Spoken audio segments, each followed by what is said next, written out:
stop defending overpriced games. I've seen a lot of people making strange defenses for gaming companies making their products overpriced, especially in the case of GTA 6, where we don't even have the option to own a disc of the game. What?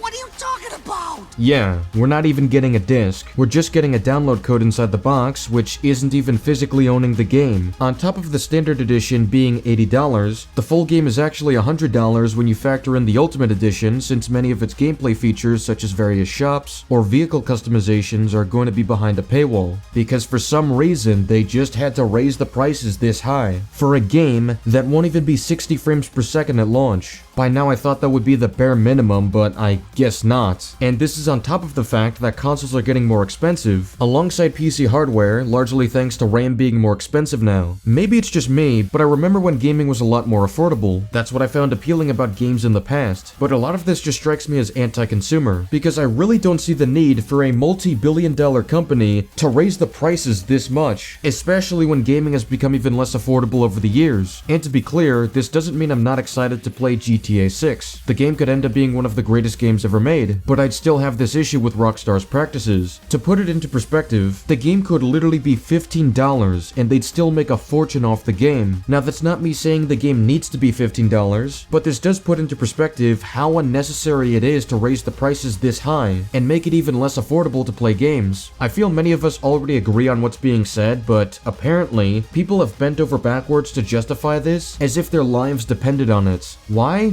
Don't know. Let's take a look. While I couldn't care less about how the GTA 6 leaks affect Take-Two, I do care how they affect the tens of millions of people excitedly waiting for the game for years. Leaking and spoiling entire swaths of the game is straight up loser behavior, undeniably corny. When are these dudes going to call out Rockstar and their greed? When are they going to say $80 and $100 is too much and we haven't seen gameplay? No, they're just complaining about a dude showing more gameplay than Rockstar has. If you can't afford $80 for GTA 6, you should get a new hobby. Delusional.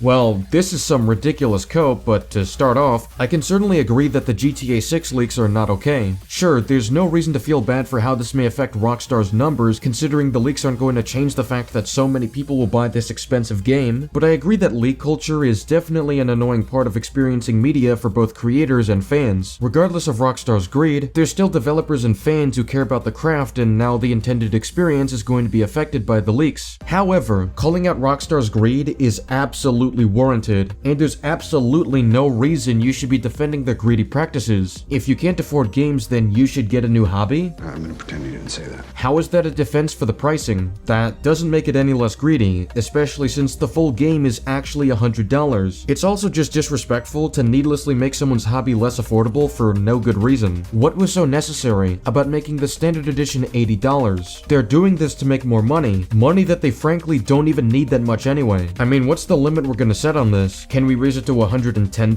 $120? $150? $200? $300? At what point are you gonna stop defending the prices and realize that this is blatantly absurd for a multi-billion-dollar company? And again, I'm not saying this justifies the leaks. I'm not saying this means the game in itself is of poor quality, but these practices are blatantly anti-consumer, and these are utterly ridiculous defenses to be making. I've brought this up, and some have been asking if I hold the same criticism towards other gaming companies for this. Absolutely. I hated to hear that Nintendo was doing the same thing with Mario Kart World. Other companies doing the same thing isn't a justification. If anything, it highlights the larger problem and why we shouldn't just defend this. Okay, so you understand that the gaming industry is changing, and that basically every company is charging exorbitant amounts of money for their products. Nintendo doesn't even change the prices of their games in the digital storefront no matter how old they are. Rockstar has done some horrible shit, but they're not the only company out there who is taking part in the industry's skyrocketing price increases. Just because the gaming industry is changing doesn't mean I have to accept the changes. Whether it's Rockstar, Nintendo,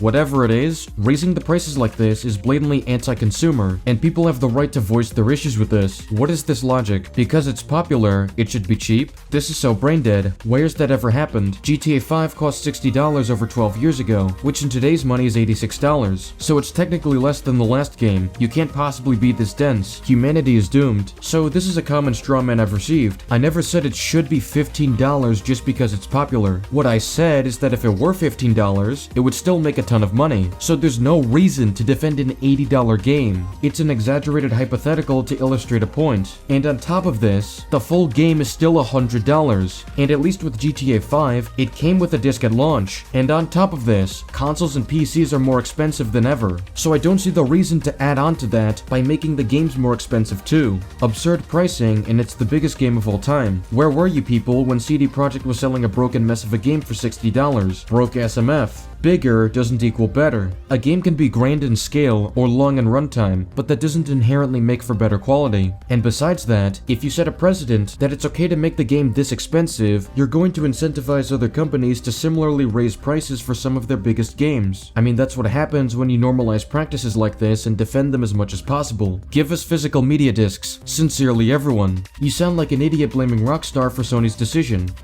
Okay, but Sony's decision is irrelevant to this, because physical discs are ending in January 2028, which is long after GTA 6 would release. That's not an excuse, and even then, you're just displaying a larger issue in the industry. This is just another anti-consumer practice that you're using to justify the lack of discs at launch. This isn't a good thing either. Digital games shouldn't be the only option you have, especially when they can revoke that license at any point. That's not true ownership. You should own the game as soon as you pay for it. To give a bit of an anecdote, years ago on my PS4, I bought the movie Batman Under the Red Hood, under the belief that buying the movie means I get to own the movie, and I enjoyed watching it. It became one of my favorite Batman movies of all time. Years later, I try to open the movie, and I simply can't do that.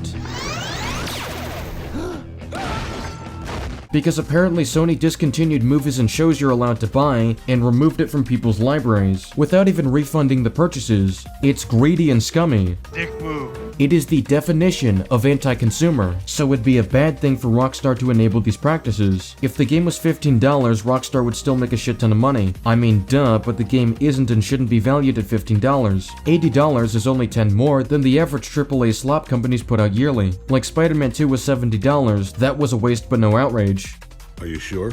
Again, the point of the $15 hypothetical is that it's absolutely unnecessary to raise the prices this much. Not to argue for $15 games. I don't care if other companies have done it. If anything, allowing this to remain a trend is why other companies are going to be comfortable with doing the same thing. It's always, oh, well, it's only $10 more with these people. Okay, keep saying that when it becomes $90. Then $100. I mean, technically it is $100 for GTA 6, but whatever. By constantly making these defenses, you're telling the companies that it's okay to keep raising the prices. Why are you applying this level of charity for a multi-billion-dollar company? They could have easily made the standard price $100. The fact it's $80, only 10 more than most other games, is great. $80 ain't even that much, especially for the amount of people that will pay for it. Grow up. They're still paywalling numerous gameplay features, so the full experience is actually $100. If I bought a full-priced game, then I deserve the full experience. But you don't even get that at a price which you admit is $10 greater than other games. And again, it's not even remotely necessary to raise the prices this high. This is blatantly being done out of greed. I've also seen people say it's just $20 and it doesn't give you much anyway. What? Oh, well, if that's the case, then why make it $20, which is a quarter of the standard edition's price, and why not include it in the base game if it's not much anyway? Oh, right, because it includes more gameplay features that aren't in the standard edition. It's so absurd seeing people bend over backwards for a corporation that's only interested in their money. That's why they're making all these decisions. This shouldn't be news to anyone. You can be excited for the game all you want. I'm excited to play the game when I have the chance, but that doesn't mean you have to defend every decision made in its production, or all of its business practices. You can still acknowledge that some of the business practices suck. Anyway, rant over. Thanks for watching. Let me know your thoughts in the comments below, and I'll see you all later. Goodbye.